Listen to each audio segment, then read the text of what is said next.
الحمد لله الذي أنزل على عبده الكتاب ولم يجعل له عوجا.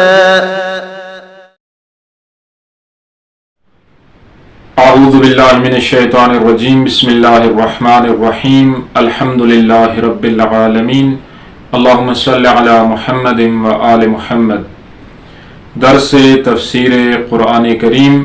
آج ہم آپ کی خدمت میں سورہ فرقان کی آیت نمبر 64 سے ترجمہ اور مختصر تفسیر بیان کریں گے.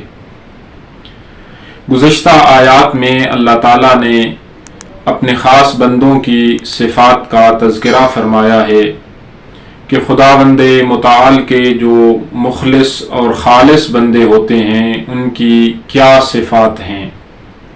پہلی صفت ان میں تواضع اور انکساری. اس قدر تواضع اور انکساری ان کے وجود میں رچ بس جاتی ہے کہ حتیٰ کہ ان کے چلنے سے اس کا اظہار ہوتا ہے. جب زمین پر وہ قدم اٹھاتے ہیں تو اس کا اظہار ہوتا ہے.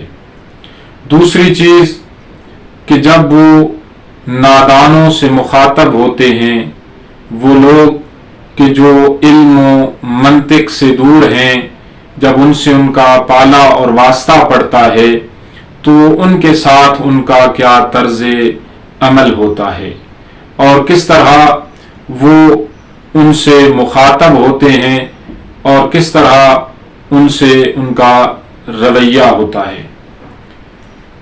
اس آیت مجیدہ میں اللہ تعالیٰ نے اپنے خاص بندوں کی تیسری صفت کا تذکرہ فرمایا ہے، جس میں اس بات کو اجاگر کیا گیا ہے کہ خداوند رحمان کے خالص بندے کس قدر اپنے رب سے محبت رکھتے ہیں، کس قدر اپنے رب سے انس رکھتے ہیں کہ جب رات اپنے پردے پھیلا دیتی ہے تو وہ اپنے رب سے راز و نیاز کرنے کے لیے اس کی بارگاہ میں حاضر ہوتے ہیں. ارشاد باری تعالی ہو رہا ہے، بسم اللہ الرحمن الرحیم. والذین یبیتون لربہم سجدا وقیاما. وہ لوگ ہیں جو رات کے وقت اپنے پروردگار کے حضور سجدہ اور قیام کرتے ہیں. محترم ناظرین، اس آیت میں رات کی تاریکی میں اپنے رب کی بارگاہ میں حاضر ہونے کی اہمیت کو بیان کیا گیا ہے کہ جب ہر کوئی غفلت میں میٹھی نیند سو رہا ہوتا ہے تو جو اللہ کے خاص بندے ہیں وہ اس وقت کو اپنے رب کی بارگاہ میں بسر کرتے ہیں. وہ اس وقت کو کہ جب ہر طرف تاریکی ہوتی ہے، جب نہ کوئی دیکھنے والا ہوتا ہے نہ کوئی سننے والا ہوتا ہے، وہ اخلاص کے ساتھ خالصانہ مخلصانہ انداز میں اپنے رب کی بارگاہ میں حاضر ہوتے ہیں اور اپنے رب سے راز و نیاز کرتے ہیں. نماز شب کی بڑی اہمیت ہے، اس پر الگ گفتگو کی ضرورت ہے، لیکن یہاں پر میں رابر معظم کا ایک جملہ کوٹ کروں گا جو انہوں نے نقل فرمایا ہے کہ حضرت آیت اللہ بہجت کے استاد آقای قاضی نے فرمایا کہ اگر دنیا چاہتے ہو تو نماز شب پڑھو اور اگر آخرت چاہتے ہو تو نماز شب پڑھو. یعنی جو دنیا کا طالب ہے اسے چاہیے کہ وہ نماز شب پڑھے اور جو آخرت کا طالب ہے اسے چاہیے کہ نماز شب پڑھے. کیوں؟ اس وجہ سے کہ جو بھی طلب کرنے والا ہے، چاہے دنیا کو طلب کرنے والا ہے یا آخرت کو طلب کرنے والا ہے، اسے چاہیے کہ اس دروازے سے طلب کرے جس کے پاس کسی چیز کی کمی نہ ہو، جو دروازہ کسی کا محتاج نہ ہو. اور سب سے بڑا دروازہ، سب سے بڑا عطا کرنے والا وہ اللہ ہے کہ جو ہر چیز پر قادر ہے.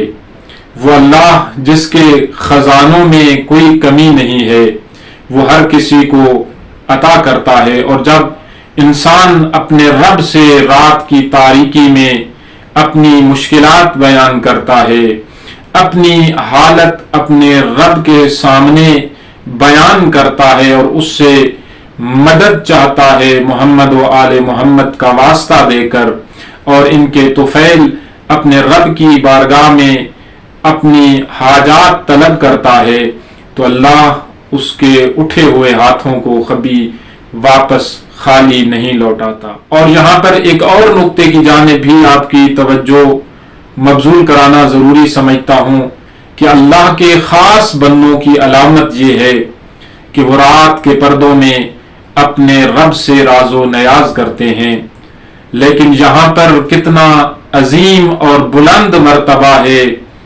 اللہ کے ان بندوں کا جن بندوں کو اس نے اپنے ان خالص بندوں کی امامت اور رہبری عطا کی ہے، جن کو اس نے اپنے ان خالص بندوں کی خلافت اور امامت عطا کی ہے۔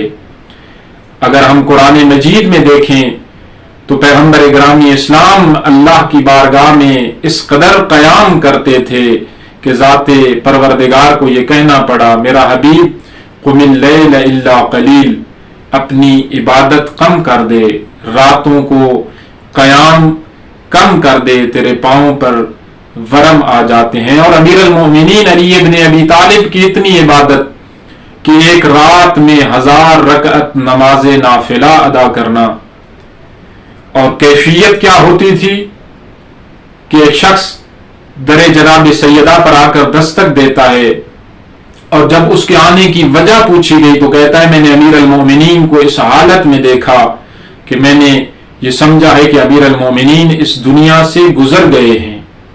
تو اسے جواب ملا کہ اے آنے والے، تو نے آج علی ابن ابی طالب کو اس حالت میں دیکھا ہے، میں بطول ہر رات علی ابن ابی طالب کی یہ حالت دیکھتی ہوں کہ جب علی اپنے رب کی بارگاہ میں حاضر ہوتے ہیں، جب علی اپنے پروردگار سے ہم کلام ہوتے ہیں، تو علی ابن ابی طالب کی حالت کیا ہوتی ہے۔ اور دیگر ائمہ، امام زین العابدین علیہ الصلوۃ والسلام کے متعلق روایات موجود ہیں کہ جب آپ نماز کے لیے تیاری فرماتے تھے تو آپ کے چہرے کا رنگ زرد پڑ جاتا تھا، آپ کے بدن میں کپ کپی اور لرزہ طاری ہو جاتا تھا۔